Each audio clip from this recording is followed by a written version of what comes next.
दुर्गा नदी के किनारे बसा एक गांव फूलपुर। गांव में कुछ 100-150 लोग रहते थे।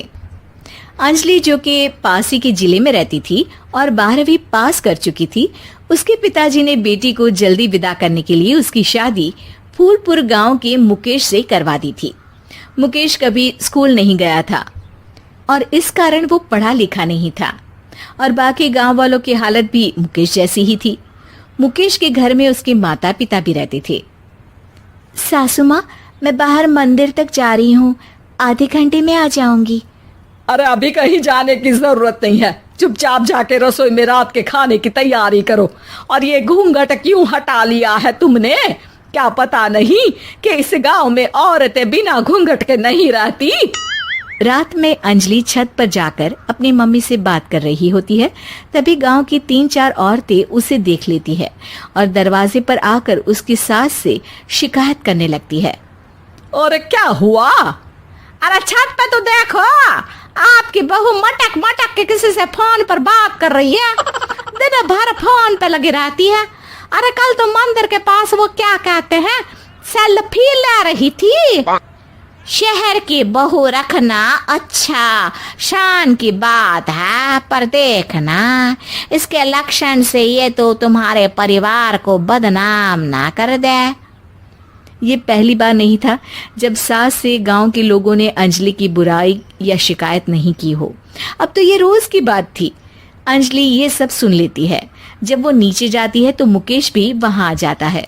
सास कहती है, बेटा, लोग घर आकर शिकायत करने लगे हैं बहू के कामों की।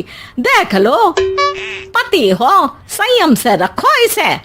माँ जी, मैं तो अपनी माँ से बात कर रही थी क्योंकि यहाँ कोई बात करने लायक ही नहीं है और अब मैं माँ के पास ही रहूंगी। वहाँ क्या रहना, वहाँ बाहर के लोग तो ठीक है पर घर के लोग भी इज्जत ना दे सके। अरे नहीं नहीं अंजलि, ऐसा नहीं है, धीरे धीरे सब ठीक हो जाएगा, तुम फिक्र ना करो। अरे बस कुछ बोलना ही नहीं है, सर पे चढ़ा रखा है बहू को। सास मुकेश की नरम बात सुन के वहां से मुंह चढ़ाकर चली जाती है। मैं तो कहती हूँ हम दोनों शहर चले जाते हैं।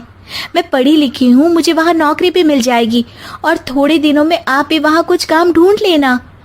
अरे नहीं नहीं अंजलि, हम यहाँ ना गांव का खेत, माँ पिताजी को छोड़कर शहर नहीं जा सकते। माँ पिताजी को कैसा लगेगा और गांव वाले क्या सोचेंगे? ये कहकर मुकेश सोने चला जाता है और अंजलि की गांव वालों द्वारा बुराई का सिलसिला बहुत दिनों तक चलता ही रहता है। लेकिन अंजलि गुस्सा ना दिखाते हुए समझदारी से काम लेती है। बारिश का मौसम चालू हो जाता है। जोरदार बारिश से पूरे गांव में हाहाकार मच जाता है।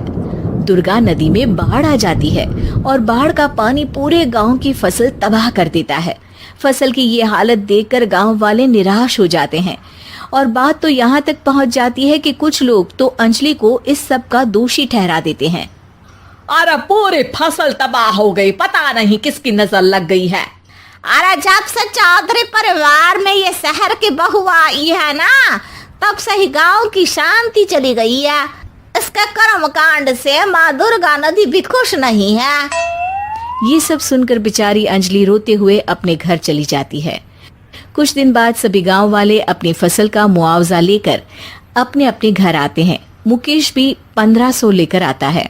अंजलि को जब पासबुक दिखाता है तो अंजलि हैरान हो जाती है। अरे, ये पासबुक में तो उन्होंने 4000 की एंट्री करी है और आपको सिर्फ 1500 दिए।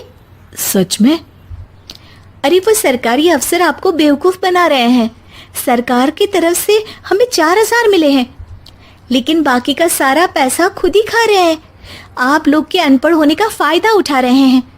ये सब सुनकर मुकेश परेशान हो जाता है, लेकिन अंजलि उसे हिम्मत से काम लेने को कहती है और सुबह होते ही मुकेश को पंचायत कार्यालय ले जाती है और साथ में गांव के और लोगों को भी।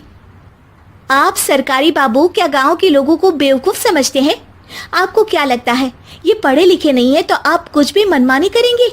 ये बेचारे दिन रात इतनी मेहनत करते हैं, ये हमारे अन्नदाता हैं और आप इनके साथ ऐसा धोखा करते हैं। अरे क्या बके जा रही है ये लड़की, किस धोखे की बात कर रही है? अपने कांड करके नदी माँ को नाराज करके हमारा नुकसान करके इसे चैन नहीं मिला क्या? सरपंच जी, इन सरकारी बाबू ने मुझे बेवकूफ बनाया है और मेरे हिस्से के पैसे खुद चट कर गए। बस ये सुनते ही सरपंच वहां से दुम दबाकर भाग जाता है। पता चलता है कि जनपद अधिकारियों ने गांव के सरपंच के साथ मिलकर सबके साथ धोखा किया है। सब लोगों का विरोध शुरू हो जाता है और आखिर में अधिकारी सब गांव वालों के हिस्सों के बचे हुए पैसे उन्हें लौटा देते हैं और कई दिन तक सरपंच गांव में लौटता ही नहीं। अंजलि, तुम नहीं होती तो हम गांव वालों को तो पता ही नहीं चलता कि ये हमें हर बार बेवकूफ बनाते हैं। हाँ हाँ अंजलि बेटी, हमें माफ कर दो। हम सब तुम्हें बुरा भला कहते रहे, लेकिन तुमने ही आज हमें बेवकूफ बनाने से बचाया है। हमें तुम पर गर्व है बेटी। अब समझ आया कि सरपंच तुमसे नहीं, तुम्हारे पढ़े लिखे होने से नफरत करता था। क्यों ना इस बार हम अंजलि को ही सरपंच पद के लिए चुन ले? क्या कहते हो गांव वालों? पढ़ी लिखी सरपंच। बस पूरा गांव अंजलि के लिए ताली बजाता है और अंजलि की सास उसे खुशी से गले लगा लेती है।